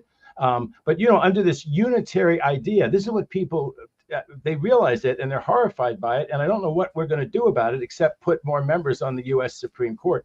This presidential immunity decision is so bad that a president could drop the special counsel. He could just fire. People always say, well, my God, what's going to happen? President comes in, realizes he has presidential immunity. Remember, he could jack up that guy from number 6 or 7 at the Department of Justice and make him the head over everybody else and put out a phony story. That can't even be prosecuted. That can't even be mentioned in a court prosecution of a former president. Okay. So what that means, Mark, is that what goes around comes around. And, I don't think that Kamala Harris has a bone in her body, which is like almost all the corrupt bones in Trump's body. But the reality is that anybody on either side now, as that ruling stands, could fire the U.S. attorney. People say, well, my God, they could also impeach the U.S. attorney or the attorney general. Mark, think about this. If there's a unitary executive and the president can't be punished after his or her term, right? They have anybody in the Department of Justice start prosecuting their political enemies. Sure. They start prosecuting their political enemies. That's what the U.S. Supreme Court said is not prosecutable. So in our system of checks and balances, if it's not prosecutable and you can't do anything about it, that's the end of the check and balance on that. It's really the end of the checks and balances on presidents, because anything you look at this right now, all the things they did with the Department of Justice are off limits. In other words, firing your attorney general for not prosecuting your political enemy and having some hack in the Department of Justice prosecute your political enemy is something that the president can't be indicted for, right? While he or she is the president. That was that memo, the famous memo that held Mueller back. And now they can't be prosecuted after their term under this presidential immunity. It's a core presidential responsibility to run the Department of Justice and prosecute whoever the hell you want to. And that's why prosecutors and former prosecutors of all stripes are really horrified by that U.S. Supreme Court decision. And I know I'm always saying the same thing, Mark, but you're not going to reverse it. Those 5 or 6 are not going to vote the other way. They're not going to reverse their own precedent. Dobbs was one thing to reverse that 50-year-old precedent. They're not going to reverse their own precedent. So unless there's new members to the U.S. Supreme Court, we really are going to have an imperial presidency that can go after its political enemies. The very thing that Nixon couldn't do is now carte blanche. You can't be prosecuted for it while you are president, and you can't be prosecuted for it after you're president. As I've said before, in my movie, which we do after this immunity ruling comes down, the president, the sitting president, who's actually in the opposing party, it's just like now, says, great, presidential immunity, you're setting it up to protect your guy over there, Donald Trump. I'm going to now arrest 3 of you Supreme Court justices because, and I can do it for whatever reason, I've declared you an enemy of the state, ethical violations, we're going to litigate it, whatever it might be. In my movie, that's the way the final act comes. Everybody bursts in. They actually arrest these corrupt judges, and you restore the Supreme Court to some kind of neutrality. So my question is, that's my movie. Could you actually remove a Supreme Court justice using this new power as the unitary executive? That will not happen. I know it won't happen. I'm just curious whether the hypothetical works.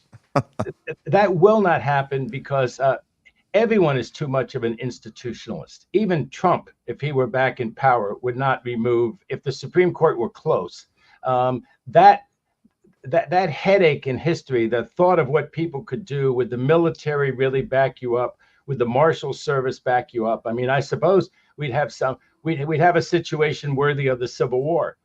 There's a lot of people that's as close to a coup as you would get that way, using the Justice Department. There are a lot of people who protect the U.S. Supreme Court justices. There are marshals and so forth.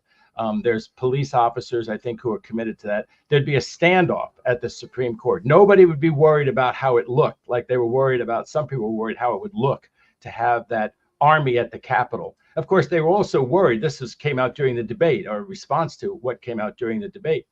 Pelosi, to the extent she had any power to bring any National Guard or anybody over to the Capitol, would have had to get McConnell's approval because he was the head of the Senate at the time. So that all seems very unlikely. But assuming Pelosi could have gotten McConnell's approval and gotten some people there before this demonstration got as bad as it was, and then so there are 10,000 National Guard controlled by Trump, controlled by those people that he was putting into the Department of Defense at the last minute, who seemed like loyalists. Who knows what they were going to do with those troops? Would those 10,000 troops have ever left? Would Trump have just said, my God, there's so much commotion over the count and over the transition of power, we can't do it right now. We can't do it right now. I have to stay in office to make sure the transition is smoother, to make sure that this is all being done. In the interim, of course, it would have in effect gone back to the states that would have monkeyed around with it some more. You would have had Trump basically declaring martial law with his 10,000 troops at the Capitol. Pelosi would have been mad, even if she'd have thought of that as an option of going that way. It looked like they were going to be able to protect the place. And then there were so many of them with military training and with a plan to actually maraud and take it over. That's how it really happened. So to your hypothetical, I suppose it would be like a third world country. The first thing that would happen is it's a bit too third world even for this crew. Although they would protect the Capitol. Shots would be fired. Fort Sumter, right? Shots would be fired. They would try to take the U.S. Supreme Court building. There's probably tunnels and all those kinds of things, so the Supreme Court justices could actually get out of there if it came to that situation, like it did with Pence. When the Supreme Court makes these rulings, of course, they think, of course, that could never, ever happen to them. And God forbid anything like that would ever, ever happen. There'd be tanks out in the street, I guess, to protect the U.S. Supreme Court.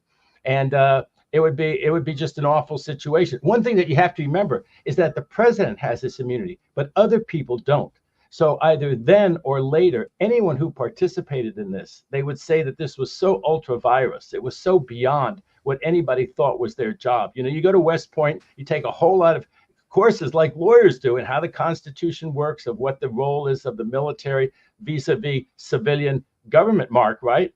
All of these people would be court-martialed, prosecuted for going along with this coup. Even if the president could somehow walk away and technically, right, like Trump, not be indictable for it. So I don't think that's going to happen. By the way, I like your movie. I like your movie, but your movie is purely satire and wish fulfillment by some people who've just had enough of Trump the last decade. Haven't we had enough of Trump the last decade? And thank God for Kamala, who figured out how to stand up to him and tell him off, right? And and bait him so effectively. It was just a remarkable. That's really, I thought, where her virtuosity from a debate standpoint just was. It seems so obvious, the rally. People leave the rallies early. People are bored. There's nothing for them. It seemed like such an obvious piece of bait, and he just went for it. And that speaks to what you're saying, which is, maybe he's just on a loop now, and he can't resist because he's just past his expiration date. I don't think that she should debate him again. I think she should you had all these great political commentators on yesterday who know an awful lot more about this stuff. I'm as Sam Ervin of North Carolina used to say, I'm just a working lawyer, Mark. I'm just a working lawyer. But I don't think that she should debate him again, because she's ahead now. It's the person behind. It's the person who's losing. That's Trump right now, who's always eager for the debate. And if she does that, she should look like she wants to debate him, not be scared to debate him. But I think the only place she should agree to debate him is NBC. There's a lot about, I have this memory of Clinton. Clinton was trying to sell a book after he was president. And he thought, everybody loves me. I can glad hand anybody. He went on Fox with an African-American reporter trying to sell this book of his.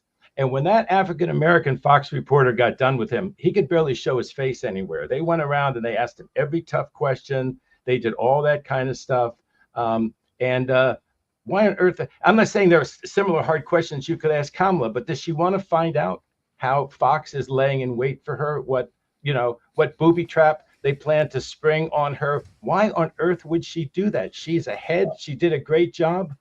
Yeah, I agree. It's like, take the W. I don't understand. It's a classic Democratic kind of thing. The Democrats do this, Hey, we won once. Let's win extra. Hey, guys, take the W and let's move on and win the election. No Contendo, again, active in the chat today. No Contendo with a super chat that says 45 ran Jeff Sessions out, and Jeff Sessions has been silent since.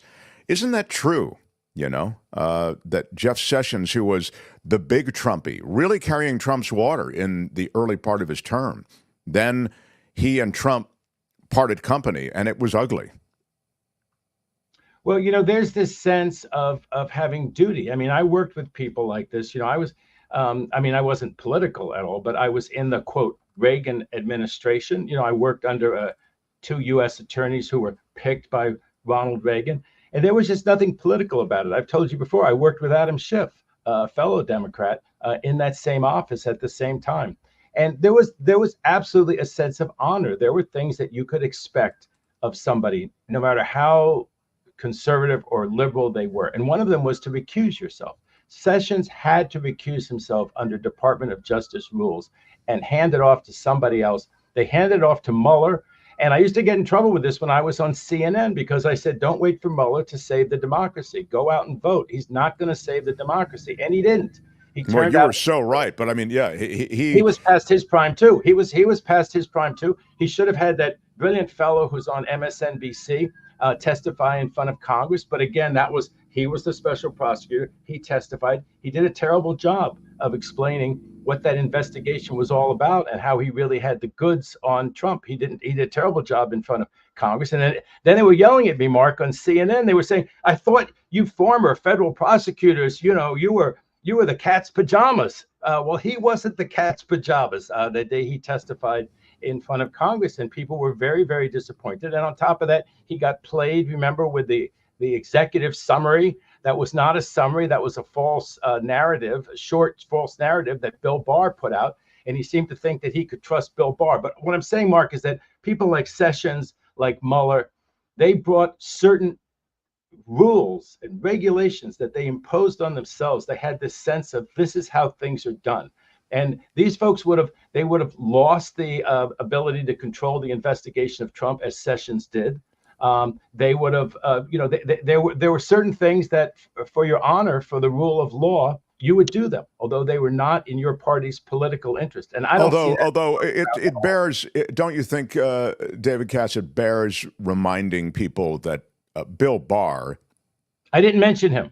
No, not in the ethics run. No, because you made a reference to the fact that he essentially papered over the Mueller report. I mean, he worked outside of any kind of ethical imperative that's associated with working for the Justice Department or public service. Wouldn't you agree? I mean, I think he violated basic ethical standards. What he did with that Mueller report and papering it over and giving Trump a pass, it was despicable. Absolutely. The ones that I mentioned were Sessions, who I probably disagreed with on more political issues than just about anyone to come down the pike in a while. But I think that what he did was compelled by the rules of ethics, and he obeyed them, and he recused himself. And Trump wanted Sessions to be his Roy Cohn, someone who just came along and impeded that investigation or stopped that investigation.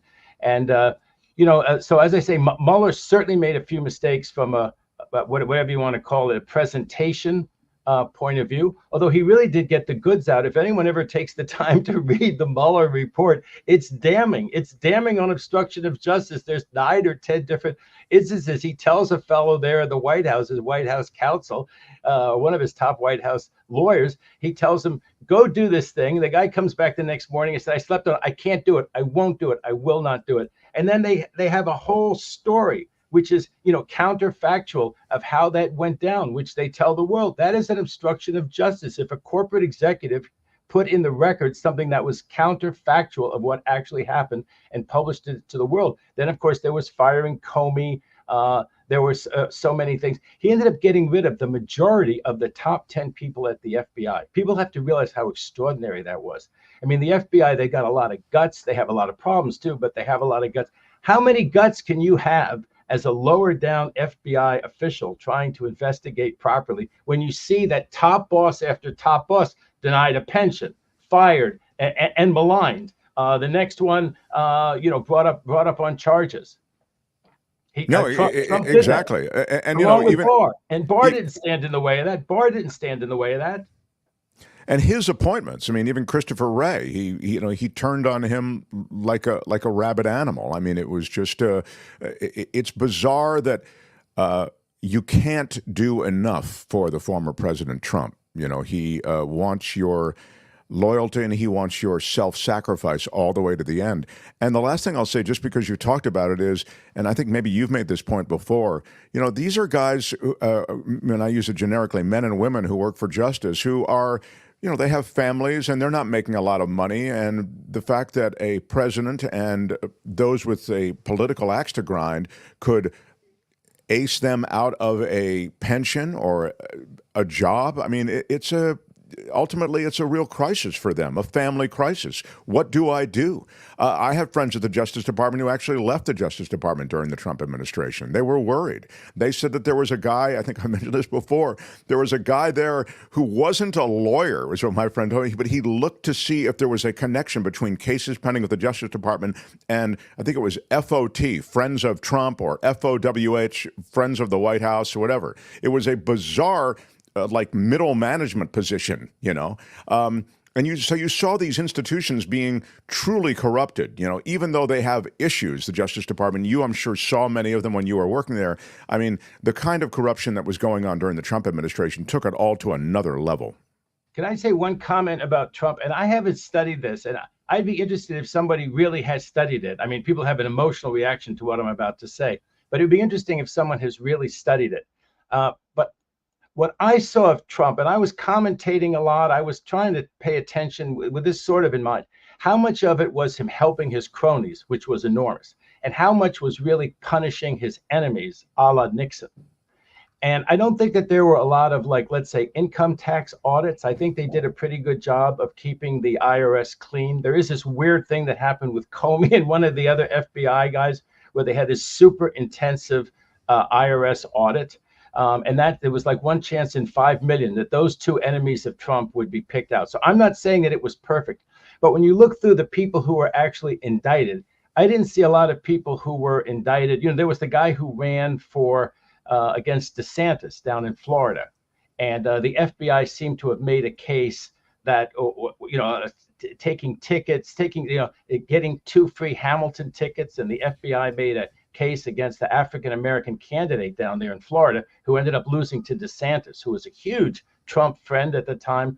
So there were certainly some instances like that, but I thought it was more him favoring his enemies, beyond belief, more than going after his name. Now, he went after them on Twitter. I get it, having your name, my friend Adam Schiff, being insulted and all that kind of stuff. I'm sure Adam and his family needed a lot more protection than if Trump hadn't said all those awful things, and that's terrible. And so there's that kind of absolutely a persecution. But that's the kind of persecution that sort of an Elon Musk could also do because of their huge social media presence.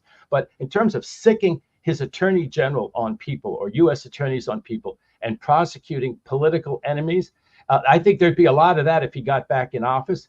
But I'm just saying, when he tried to help Stone, he helped Bannon, he pardoned a lot of those people. We remember those instances where he certainly tried to help his cronies in the criminal justice system. But how many times he actually had a U.S. attorney go after a political enemy? People may remember them better than I do, and maybe that he had, I think Sessions wouldn't have put up with that. Barr, I don't know. The jury's still out on Barr. I think people need to really investigate, what exactly was going on with Barr. I think Barr, and even just apropos of Kamala Harris and the back and forth with Kamala Harris, I think Barr really was.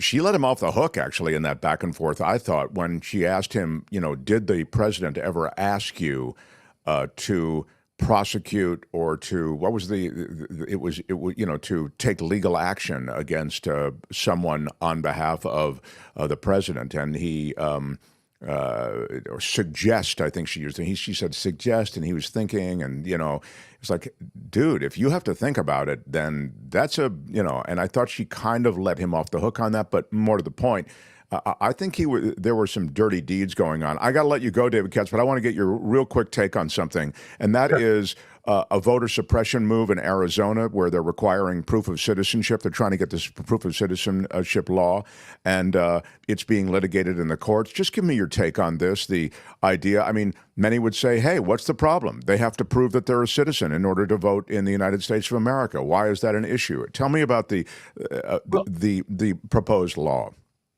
Some people say everyone has a driver's license. Everyone has a form of ID which will show whether they are or are not a citizen. First of all, that's not true. A lot of the rubber hits the road with things like the Native American reservations. What kind of proof do people have? It hits the road with older people. Do older people have those documents? How hard is it to get the documents? When you show up to vote, if you show up without that document, they won't allow you to vote. What the Supreme Court has said, as I understand it, is that they are going to allow for this current election in Arizona, I think is the state, right, Mark? Exactly. They're going to allow for this election in Arizona that whatever was okay before is okay now. So this is going to be prospective. Hopefully they will not the Supreme Court doesn't seem to have put its finger on the scale of this election. What it means for precedent in the future may be very troubling. But at least for this election, Arizona, is one of the swing states. People who want to send cards or make calls into Arizona should fight like hell to win Arizona because it's a winnable swing state for the Democrats, despite this ruling. But yes, at some point, it looks like the Supreme Court's going to decide whether you have to have photo ID or not. And if you have to have photo ID, it's going to disenfranchise a lot of people, either because they're not, in fact, born in the United States. And if that's the criterion for voting, and people say, well, my God, of course we should get to the bottom of that. And, that's a political difference. Someone who's lived here for 40 years, made a life here, abided by the law. There's someone we should have had a comprehensive immigration bill to give that person status a long time ago. And if, some small percentage of those people are voting, I don't think, oh my God, there goes the republic. But there actually are a lot of people who are U.S. citizens who'd have a lot of trouble proving that they're U.S. citizens because they're older. They don't have a lot of formal ID. It's difficult for them to go and get ID. They have to go on a computer. Some older people, some other people are not good at using computers, and then there's a lot of Native Americans in those places, and apparently that's a pretty fraught. There's tribal records; they may not show whether you were born in the United States, so that's what's kicking around right now. But it shouldn't affect this election. You're saying this election, yeah, not going to affect this election. So we'll worry about that on a show after November, Mark. Okay. Okay, it's a deal. Look forward to our conversations. You can find David Katz across the spectrum, as I say. BBC uses him, London radio. You'll find him on television stations across America and also, of course, on Fox News. They love you over there because you're you represent sort of a dispassionate view of things, and they put you in those panels with some pretty strong right-wingers, pal. You hold your own without being a jerk about it.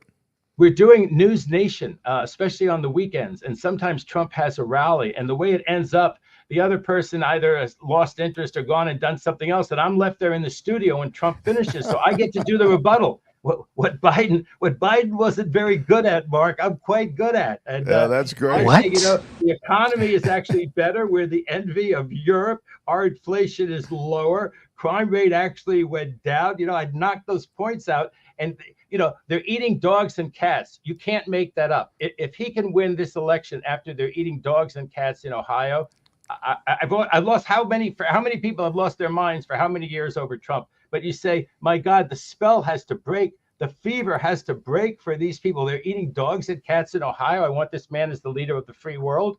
Yeah, I didn't realize that was going to be a winning political message, but we shall see. There's never been anything like this. Yeah, right.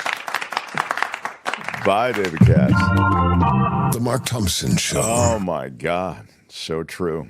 Who would have thought? Well, I have a couple of things that I was going to share with you at the beginning of the show, and then they kind of the show got some momentum going, and I couldn't deal with it. But did you have something, Kim, before I continue? No, I was just laughing.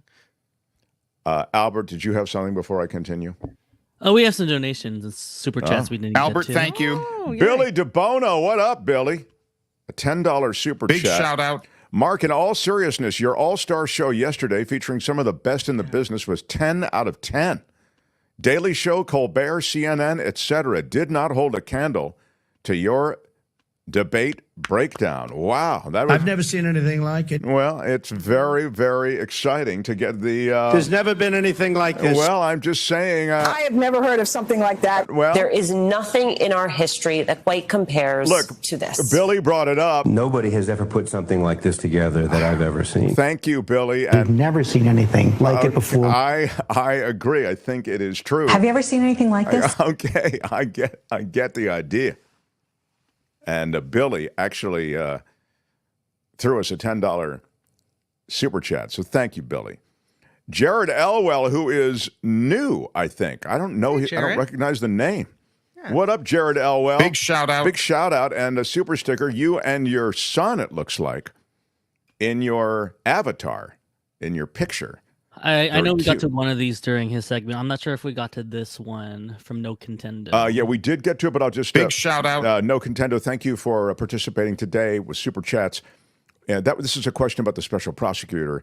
And, of course, the special prosecutor, legitimacy of the special prosecutor was the thing that allowed Judge Cannon to throw out the case in Florida, the documents case against Donald Trump. And No Contendo was saying, hey, they didn't argue the legitimacy of the special prosecutor when they were busy frying Hunter Biden. So, of course, that's a great point. We did mention it in the conversation with David Katz. There is there are two really interesting schools of thought. And I know everybody wants the...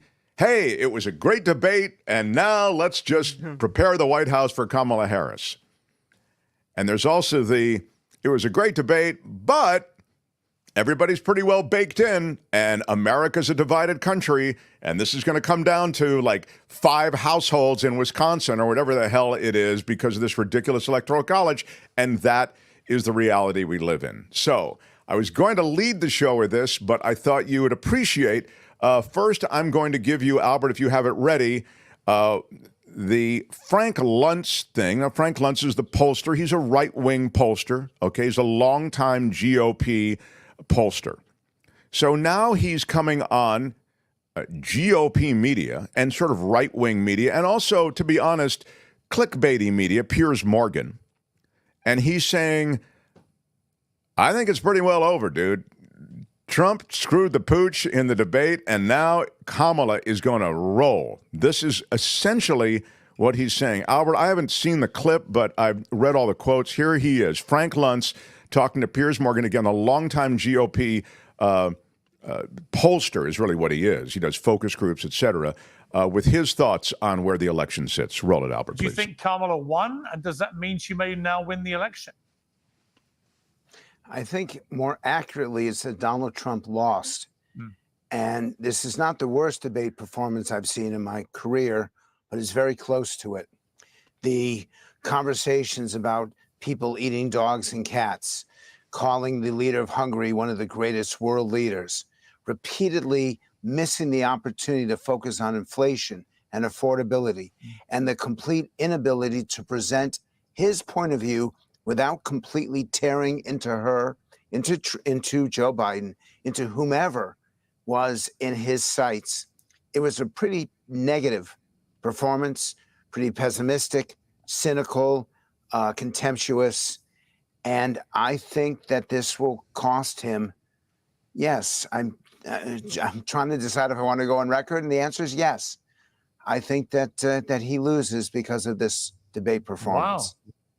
Now, again, I will tell you that I disagree with that. Of course, I know that Democrats and those on the left and a lot of us who are hoping for a Kamala Harris victory don't like to take our medicine, the reality medicine. But again, the fact that Frank Luntz, the well-known GOP pollster, says that is not something that you should take to the bank on a victory for Kamala Harris. In fact, I'd suggest, and we discussed some of it today, and we discussed it yesterday as well, that a great debate performance, or in the case of Donald Trump, a poor debate performance, I think he's right to focus on that, isn't necessarily determinative.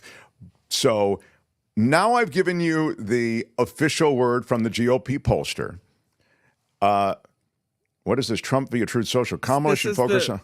Yeah, this is breaking news. Apparently, regarding what you're talking about, Trump is so disillusioned with his performance in the last debate that he just posted on Truth Social today, there will be no third presidential debate. He said Kamala should focus on what she should have done during the last almost 4-year period. There will be no third debate. Well, that's of course that's what he should have said more in the last debate. That's right. But we have the biggest rallies, the most incredible rallies in the history of politics. He was talking about the rallies. They're eating the dogs. That's what he went for. So people don't leave my rallies. Okay. Anyway, that was the latest from. So just a yes or no, you still do not have a plan. I have concepts of a plan. Now, the other thing that was going on is that those who are looking at the same debate performance that inspired Frank Luntz to say it's over because Trump is out of it and was exposed as the fraud. Others say, not so fast. There is this. Put the debate champagne away, Democrats. Trump can still beat Harris. This from the Daily Beast. For those who hyped Tuesday Night Showdown as a reverse of the June debate, where 78-year-old Donald Trump would present as the dementia-ridden old man to 59-year-old spry Kamala Harris, you just might be plain wrong. A doddering old man he was not. Donald Trump didn't limp onto the stage. His eyes were not vacant, his skin not gray, his sentences were coherent, even when nonsensical. And in the first 30 minutes, Trump fought like a guy who literally has his life on the line. And then, of course, he became Donald Trump. Instead of focusing on the very real vulnerabilities of Harris's campaign around issues key to the narrow slice of the swing states, he jumped onto the shark in typical Trump fashion, she says. It was so easy. I mean, it was so easy. All it took was the American people fired you. Your former generals think you're a laughingstock. It was so easy. And that was a great moment where she where she said, yeah. And if it's that easy for her to do that, think about how easy it is for him to be manipulated by other world leaders. That's scary. That someone could be that obvious and that shallow that that's all it takes. Yeah, and here you go. I mean, she delivered a crushing blow to Donald Trump, but she didn't win the debate because she's not Joe Biden. She won because she is Kamala Harris. Her prosecutorial skills were on full display. She sliced and diced the former president on everything from Russia to his criminal record. She demonstrated depth and knowledge on a wide variety of complex policy and geopolitical issues. She was polished and poised. Women are always expected to exceed the bar set for them, while their male counterparts only have to show up. Kamala Harris knew that, and she cleared the bar and then some. It's what I've said over and over again, how we as a society are so tough on women, and we hold them to a different standard, and it's despicable, but that is sadly the society in which women have had to excel. The snap poll from CNN taken after the debate confirmed 63% of viewers declared Harris the winner. Only 37% came down in favor of Trump. So she goes on to say here, make no mistake, this election is a jump ball. The Electoral College odds naturally favor the Republican Party. Poll after poll show the American public believes the country is on the wrong track. Trump still maintains the edge as the candidate voters prefer on three of the most important issues in the election: economy, immigration, and the Middle East. Watching Democratic talking heads on cable news after the debate, I can't help but think back to a moment in 2016. Clinton's campaign was so confident in her victory that her aides reportedly popped open champagne on the campaign plane midday on Election Day. Well, that was a jinx, right? That night. Is that what did it, Kim? Yeah, that's it. What? Now we know who's to blame. That night, then Governor Cuomo was set to speak as part of the program at Hillary Clinton's election party at the Javits Center in New York. That was a location chosen because of the symbolic significance of all the glass ceiling. Remember, she was going to break the glass ceiling by being elected president. And when they pulled up in a black SUV, the New York Times election predictor needle unbelievably crossed over from forecasting a Clinton presidency to a Trump presidency. And 3 hours later, Trump declared victory. The only glass shattering that night was that of a champagne bottle smashed on the street outside of the Javits Center. So how crazy is it, though, that we could be, as you've mentioned before, we could have, the popular vote could be overwhelming for Kamala Harris, and it could come down to a handful of Trumpers in Pennsylvania. And that's the bottom line on this election. So while I appreciate his comments as far as, the pollster who's saying Kamala's got it in the bag, I don't believe that. I mean, I want to believe that, but I just can't. I can't let myself go there just yet. That's a full-on jinx I'm not willing to take. Speaking of victory laps, though, John is right. John Watson says Trump was taking victory laps just over a month ago after Biden's bad performance. Things could change between now and November 5th. Yeah. The only thing Mountain Bike Fan says on the wrong track is the extreme court took away women's right to their own body, and we need to get inflation and prices down. Inflation is down to 2.5% now. Yeah, in another amazing inflation stat, and again, it's all a question of how you factor this in, but inflation's so low that now really the Fed on track to lower interest rates in a big way. But technically, Hillary did win the election, says Sandy. She won the popular vote. Yeah, look, the American elections are absurd. I mean, the candidates that are winning overwhelmingly are not ending up winning the presidency. And so you really have tyranny of the minority. And I say that it's not just a phrase. Look at the Supreme Court. It's a tyrannical, activist, radical court, and it is appointed by a minority. The Republican Party is a minority party. If you look at the presidential elections, you see that the minority party ascended to power as president. You get the prerogative of appointing those justices, and so those justices, out of step with the popular sentiment, again, the popular sentiment actually voted for a different president, out of step with the popular sentiment and the popular sense of what's right and wrong for this society, that president, again, with fewer popular votes than the other president, has ascended to the presidency over and over and over again. And so you end up with what Sandy's talking about. Technically, Hillary did win the election. I get technically, I mean, if you count one person, one vote, but that's not the way America works, sadly. Peter points out Clinton did not campaign where she was supposed to go, neglected some states. She had bad people running her campaign. I agree 100%, Peter. It was election malpractice that she didn't show up in Wisconsin, for example. I've got to wrap up. I think we're close to the end, we but I didn't just get a wanted chance to talk about the Laura Looney tunes. Oh, Loomer. God. That is... you wonder where all these crazy thoughts are coming from. Yeah. We know. Tomorrow, I'll get into Laura Loomer in a bigger way, but let me just give you 30 seconds on Laura Loomer. She's an extreme conspiracy theorist, right-wing nut job.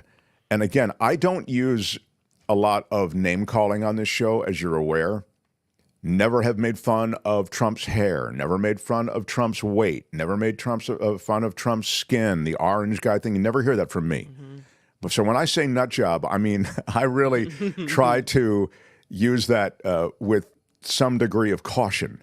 But she is a conspiracy theorist of the most extreme sort, and more to the point, she is hanging out with Trump. Like she's now his side piece, kind of, and she was on the plane on the way to Philadelphia, and she's filling his head with a lot of this conspiracy stuff. And so it was rich that Laura Loomer was at the 9/11 commemoration yesterday. It was disgusting. She thinks 9/11 was an inside job. Now, you may be on our show part of this very robust group of people that believe there's a lot more to 9/11 than we know. Those are your own opinions, and there's certainly chapter and verse written on it, and documentary films produced about it, but you didn't go to the 9/11 commemorative memorial alongside the current president, the vice president, the last president. So whatever your position as a conspiracy theorist on 9/11, you weren't there at the memorial. It's crazy. You think it's an inside job, but you're still going to go to the 9/11 memorial? How dare you? She is filling Trump's head with all of this stuff. And so when it comes to the killing of pets and, the eating of cats and all the crap that he was serving up at his debate with Kamala Harris, it's a lot of it anyway, traceable to Loomer. And she's she may be a gift to the Democrats because her stuff is so very insane. And he is regurgitating it as though it's his own. So we'll talk more about her with Michael Shore tomorrow. They are eating cats and dogs and 34 felony convictions, says Luis. And Jim Avila will have to up his percentage if the dude wins. Now we get, Jim's got There's always been in this country 30 to 35% idiots. Yeah, it's true. It's true. Big shout out, though, Luis. Thank you. Yeah. But look, I still remember when Trump won and he's there in the White House. He didn't expect to win. If you read anything, you can read Michael Lewis's book about how Trump didn't expect to win. He had no transition team in place. It was absurd. There was this utter surprise on the part of the Trump people that they actually won. And as he settled into the place after a couple of months, you saw all of those conspiracy theorists showing up at the White House as guests. You remember Alex Jones was there, Diamond and Silk were there, and others. I just can't bring to bear in this moment. I can't recall who they were. But it was a festival of conspiracy theorists and wackos who had supported Donald Trump along the way. So prepare for more of that, although I think the next wave, it's going to be right-wing activist lawyers. Think Sidney Powell, that kind of person the John Eastmans of the world, who was behind the legal coup, trying to put a coup in place to maintain power. Those people, there will be a wave of them that are going to take, well, they're all involved with Project 2025. They're all going to take over the White House with a Trump victory. So it's not going to be the Joe Rogans of the world necessarily. It's going to be those kinds of people, I think, who represent the dream of a right-wing theocracy and right-wing power and the ascendance of the right in American democracy. So happy Easter, everybody, or whatever holiday's coming up. Yeah, right. Merry Christmas, happy Labor Day, happy... what's the next major holiday? Halloween, Albert? Is that happy Halloween. Yeah, happy Halloween. Gosh. Albert, thank you. Right. Every Sunday's a holiday for me. Thursdays, Sundays, and Mondays. Yep. Big game tonight. The Bills, who I love, the Buffalo Bills against the Miami Dolphins. You have a pick on that, Kamish? What do you think? Usually two high-scoring teams, but Thursday nights you don't really see a lot of scoring. So I'm just hoping for a great game and that my fantasy players do well. So. I see. Well, how very politic of you to kind of play it down the middle like that. I'll pick Dolphins? Okay. I'll go for the Bills. All right, so now we're in. Shadow. I'm Shadow Stevens for the Mark Thompson Show. Bye-bye. The After Party Live starts now. And Out of time. Bye-bye. Yeah, we are out of time. Big Friday show tomorrow. Till then, bye-bye.